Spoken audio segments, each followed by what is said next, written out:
Nakaburol na ang labi ng 5 batang nasawi sa aksidenteng kinasangkutan ng service vehicle ng Biliran Electric Cooperative o Bileco.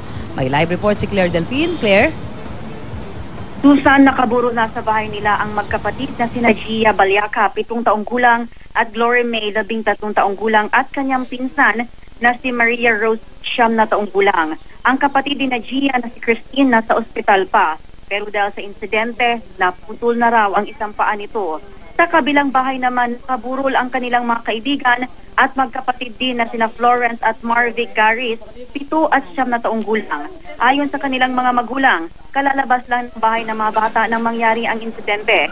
Kumakain ng mangga ang mga bata sa gilid ng kalsada nang araruhin ng service vehicle ng Bileco na minamaneho ng umano'y lasing na driver bandang alas 7 ng gabi noong Miyerkules. Nangako naman ang Bileco na hindi magkakaroon ng cover-up sa investigasyon na isinasagawa nila. Tututukan daw nila ang mga pangyayari sa pagitan ng alas 2 ng hapon sa araw na yon at sa oras na mangyari ang insidente. Labas na raw kasi ito sa official duty ng driver na si Ponso Bantula. Sasagutin daw ng Bileco ang lahat ng gastusin sa burol at pagpapalibing ng mga biktima, gayon din ang pagpapa-ospital ng 2 pang batang nasaktan. Nakakulong pa rin ang driver na nasa Biliran Police Station. Depensa niya, di raw siya nakabalik agad sa Bileco noon dahil dumaan pa siya sa Leyte kung saan nagkaroon ng kasiyahan kasama ang kanyang mga pinsan.